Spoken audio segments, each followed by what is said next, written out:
Bapak, Ibu, dan saudara-saudara dikasih oleh Tuhan Yesus Kristus. Kita sungguh bersyukur memuji Tuhan karena Allah selalu memberkati kita, Allah selalu menganugerahkan perlindungan dan sempurna bagi kita. Dan saya percaya bahwa Bapak Ibu sampai pada hari ini berada di dalam kekuatan Tuhan yang menyertai dan melindungi kita. Puji Tuhan. Mari saudara kita membuka kitab kita di dalam Injil Yohanes pasal yang ke-16 ayat yang ke-8 sampai pada ayat yang ke-11. Injil Yohanes pasal 16 ayat yang ke-8 sampai pada ayat yang ke-11.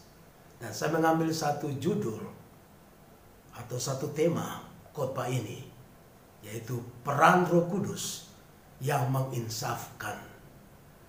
Dan kita akan merenungkan dalam firman Tuhan ini 3 peran Roh Kudus yang menginsafkan. Di situ kita bisa melihat ada peran daripada Roh Kudus. Yesus Kristus naik ke surga dan dia memberikan Roh Kudus, dan Roh Kudus akan menginsafkan akan dunia ini terhadap yang pertama, yaitu terhadap dosa, dan yang kedua yang berkaitan dengan kebenaran, dan yang ketiga berkaitan dengan penghakiman. Roh Kudus akan berperan secara aktif dalam hidup kita, saudara, supaya kita bisa mengerti betapa dosa kita yang bekerja dengan begitu dominan menguasai kita. Yang dimana kita tidak tahu bahwa dosa begitu memperbudak kita. Hanya kita tahu bahwa kita sudah melakukan hal-hal yang baik. Dan menurut kita perbuatan-perbuatan yang kita lakukan adalah tanggung jawab saya sendiri, pribadi sendiri. Tidak melihat bahwa ada tanggung jawab pada akhir zaman, di mana semua tindakan dan perbuatan-perbuatan kita itu kita harus bertanggung jawab.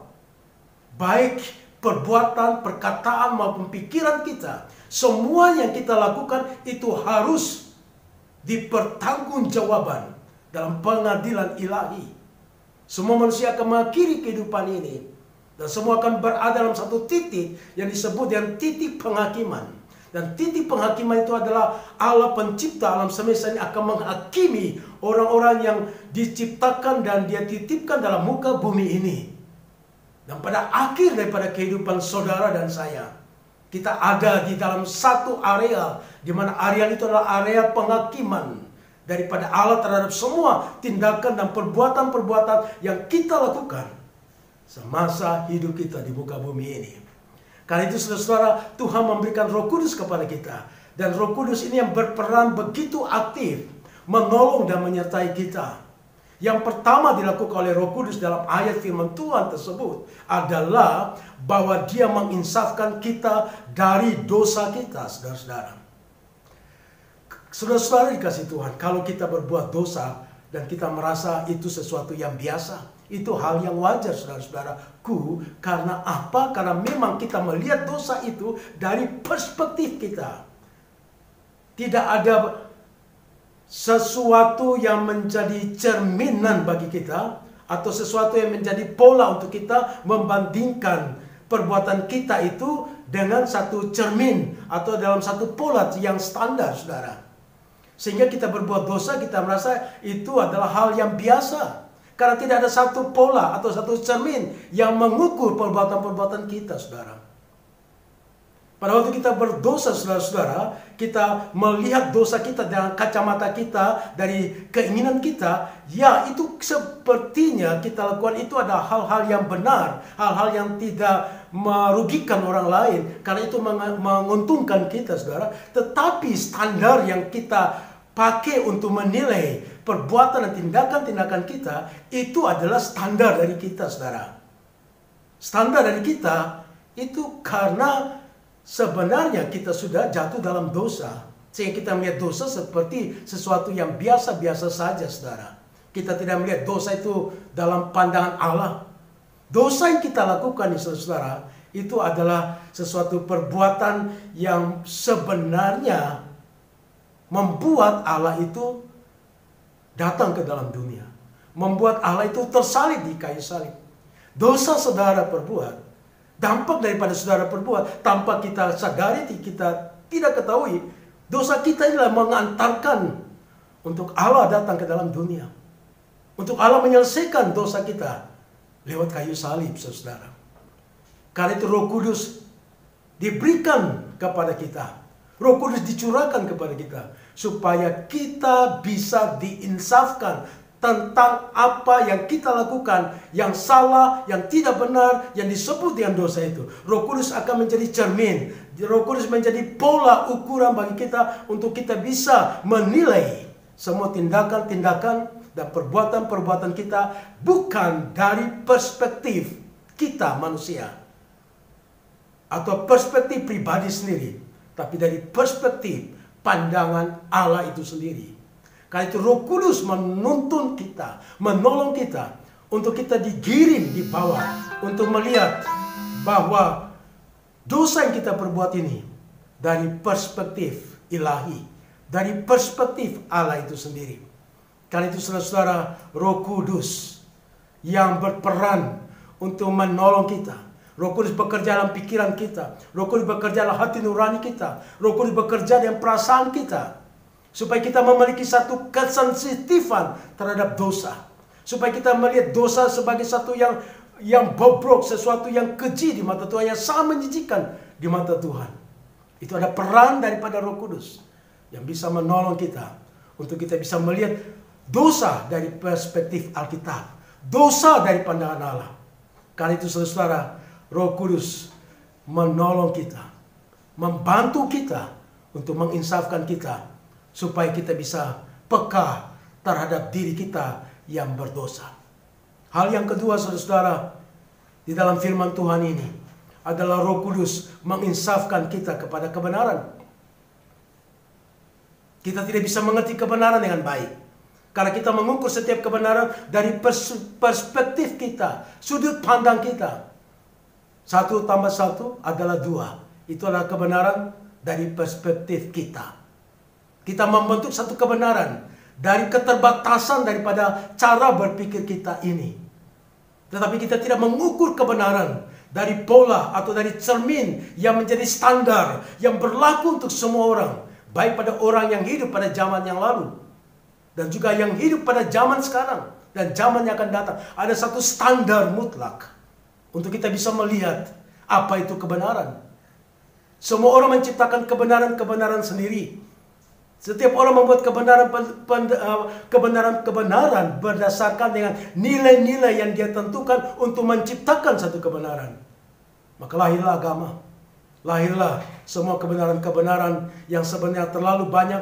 Dan itu sebenarnya kebenaran-kebenaran yang relatif, saudara. Hanya satu-satunya kebenaran, itu berasal daripada Allah itu sendiri. Allah sumber kebenaran. Allah yang memberi wahyu kebenaran kepada kita. Kita tidak bisa menemukan kebenaran tanpa dengan iman, tanpa dengan cara yang paling benar. Dan cara yang paling benar untuk kita menemukan kebenaran, itu yang Allah berikan kepada kita, yaitu Allah menginspirasi wahyunya kepada kita di dalam diri Yesus Kristus. Yesus Kristus menjelma menjadi manusia, menjadi firman yang hidup. Dan Yesus Kristus berkata, "Akulah jalan kebenaran dan hidup." Kebenaran Allah di dalam Yesus Kristus. Dan kita bisa melihat kebenaran Allah melalui Yesus Kristus. Kita bisa melihat kebenaran Allah hanya melalui satu perspektif, yaitu perspektif iman, yaitu iman kepada Yesus Kristus.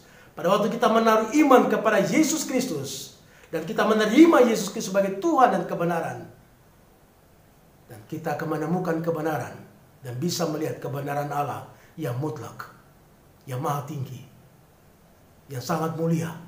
Dan kita akan menemukan, karena kita menemukan kebenaran di dalam Yesus Kristus. Kebenaran Allah di dalam Yesus Kristus, sesuai dikasihi Tuhan, adalah kebenaran yang ada dalam Yesus Kristus. Yesus Kristus berbicara tentang kekudusan, tentang satu sifat yang dimiliki oleh Yesus Kristus. Yesus Kristus adalah Allah yang kudus, Allah yang suci, Tuhan yang kudus, Tuhan yang suci. Dia memiliki sifat yang dimiliki oleh keilahian, oleh Allah Bapa, Allah Anak, dan Allah Roh Kudus. Yesus Kristus memiliki sifat kekudusan, sifat kudus. Dan Roh Kuduslah yang menolong kita untuk mengantar kita untuk mengerti kebenaran Allah melalui Yesus Kristus. kebenaran Allah di dalam Yesus Kristus. Roh Kudus menolong kita untuk mengerti kebenaran itu. Roh Kudus menginsafkan kita, menuntun hati nurani kita, menuntun pikiran kita, menuntun kecerdasan intelektual kita untuk mengerti tentang kebenaran Allah melalui Yesus Kristus dan dituntun oleh Roh Kudus. Saudara-saudara, kita bisa mengerti tentang Yesus Kristus yang adalah kudus itu melalui peran daripada Roh Kudus untuk kita bisa mengerti tentang Yesus Kristus yang adalah kudus adanya. Yesus Kristus adalah suci, yang adalah sifat daripada Dia. Karena pada waktu kita dituntun oleh Roh Kudus untuk mengerti kebenaran Allah di dalam Yesus Kristus, yang Yesus Kristus adalah suci adanya, maka di dalam diri kita ada sesuatu pertentangan melihat diri kita yang berdosa ini dan melihat dengan pimpinan Roh Kudus yang menuntun kita untuk mengerti bahwa Yesus yang kudus. Maka ada kontradiksi dalam diri kita. Kita berdosa dan kita tahu bahwa Tuhan Yesus yang adalah kebenaran itu adalah kudus. Dan kita mulai berada dalam satu situasi untuk mencari atau satu insting rohani untuk mencari apa itu yang disebut dengan kesucian. Ada satu kecenderungan untuk mengerti, untuk mencari tahu, dan bahkan untuk mendapatkan kesucian itu. Itu adalah peran daripada Roh Kudus. Dan Roh Kudus yang menuntun kita, saudara-saudara, untuk menuju kepada kekudusan atau kesucian. Dituntun untuk menikmati kesucian Yesus Kristus. Karena Yesus Kristus adalah kebenaran itu sendiri yang Allah berikan kepada kita di dalam Yesus Kristus. Saudara-saudara yang dikasihi oleh Tuhan Yesus, Roh Kudus juga yang menuntun kita, yang menginsafkan kita untuk mengerti kebenaran Yesus Kristus yang berkaitan dengan keadilan Tuhan Yesus. Yesus Kristus hakim yang adil pada akhir zaman. Dia akan datang untuk menghakimi orang yang berdosa dan orang yang percaya kepada Tuhan Yesus Kristus. Semua orang akan diperhadapkan dengan satu pengadilan akhir, di mana Tuhan akan pisahkan gandum dan ilalang. Dan semua orang berada dalam pengadilan itu. Dan Yesus Kristus memiliki sifat keadilan yang mutlak. Yesus Kristus adalah Allah yang bertindak dengan penuh keadilan. Dan Dia akan menjadi hakim itu sendiri untuk menghakimi orang yang berdosa, untuk menghakimi orang yang percaya kepadanya. Akan menghakimi semua orang menurut perbuatan dan tindakan-tindakan yang dilakukan sepanjang hidupnya. Karena itu Roh Kudus yang menuntun kita, saudara-saudara, untuk mengerti bahwa Yesus Kristus adalah Yesus Kristus yang adil. Dan Yesus Kristus adalah hakim yang adil. Saudara-saudara yang dikasihi Tuhan Yesus Kristus, kita juga bisa mengerti kebenaran di dalam Yesus Kristus yang menceritakan tentang penghakiman yang adil kepada semua orang. Karena itu saudara, bagian ketiga daripada peran daripada Roh Kudus, ada Roh Kudus menginsafkan kita kepada pengadilan yang akan terjadi, di mana kita akan bertanggung jawab terhadap semua perbuatan-perbuatan dan tindakan-tindakan kita. Saudara-saudara dikasihi oleh Tuhan Yesus, kita semua akan masuk ke dalam pengadilan akhir. Dan Roh Kudus akan menuntun kita, karena kita sudah mengerti tentang dosa kita dalam pandangan daripada Tuhan. Roh Kudus sudah menuntun kita untuk mengerti kebenaran di dalam Tuhan Yesus. Kebenaran berkaitan dengan kesucian, kebenaran berkaitan dengan keadilan, kebenaran berhubungan dengan penghakiman. Dan pada waktu kita hidup pada zaman ini dipersiapkan untuk masuk kepada pengadilan yang terakhir. Dan Roh Kudus akan menginsafkan kita tentang pengadilan yang terakhir. Saudara yang dikasihi oleh Tuhan Yesus, kita akan dihakimi kelak, yaitu dari segi perbuatan kita, tindakan kita, perbuatan-perbuatan dan perkataan-perkataan kita. Di dalam Wahyu pasal 20 ayat 11 dan ayat 15. Dan aku melihat orang yang mati, besar dan kecil, berdiri depan takhta itu. Lalu dibuka semua kitab, dan dibuka juga sebuah kitab lain, yaitu kitab kehidupan. Dan orang orang mati dihakimi menurut perbuatan mereka, berdasarkan apa yang tertulis di dalam kitab itu. Dan mereka dihakimi masing-masing menurut perbuatannya. Lalu maut dan kerajaan maut itu dilemparkan ke dalam lautan api. Itulah kematian yang kedua dalam lautan api. Saudara-saudara, Roh Kudus memperlihatkan bahwa Kristus yang mati telah menjadi juru selamat dan menjadi hakim. Yohanes pasal 5 ayat 22 sampai ayat 27. Bapa tidak menghakimi dunia, melainkan telah menyerahkan penghakiman itu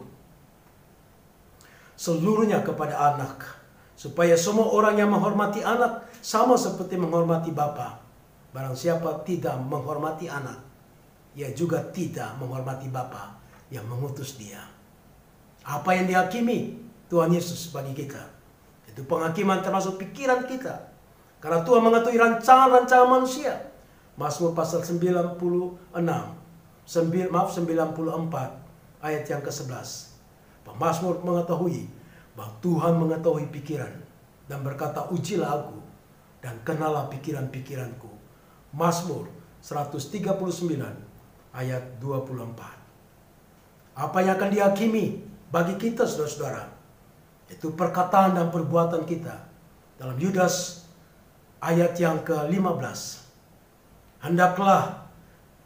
Hendak menghakimi semua orang dan menjatuhkan hukuman atas orang fasik, karena semua perbuatan fasik yang mereka lakukan, dan karena semua kata-kata nista yang diucapkan orang-orang berdosa yang fasik itu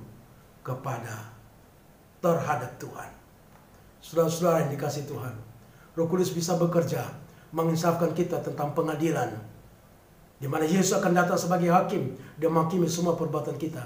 Itu melalui banyak cara. Dan cara yang terbaik itu adalah melalui firman Allah. Dikatakan firman Allah dalam 2 Timotius pasal 3 ayat 16. Segala tulisan yang diilhamkan Allah memang bermanfaat untuk mengajar, untuk menyatakan kesalahan, untuk memperbaiki kelakuan, dan untuk mendidik orang kepada kebenaran.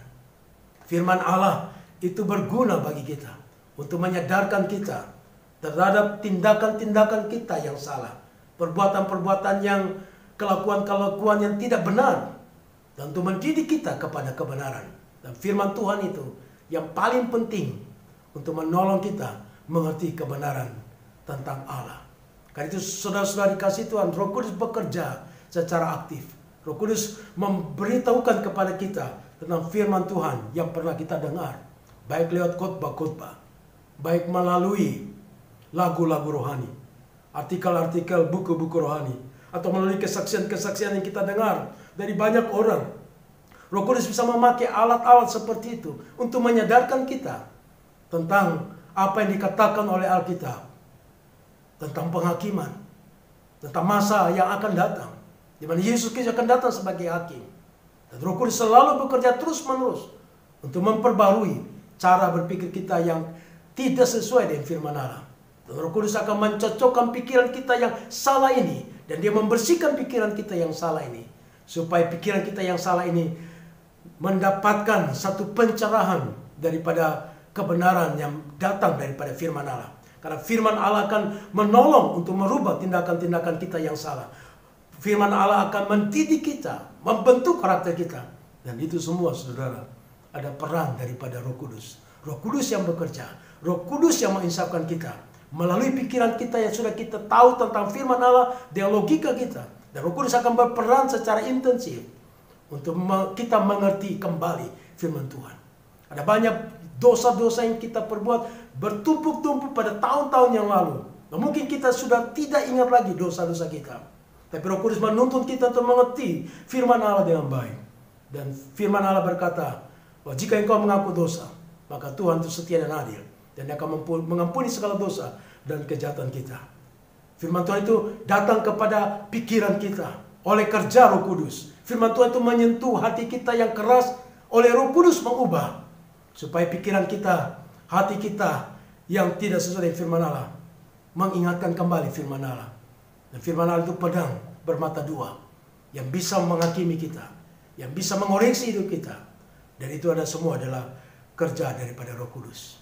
Bapak, Ibu, dan saudara-saudara yang dikasihi oleh Tuhan Yesus, ada 3 peran daripada Roh Kudus untuk menginsafkan kita.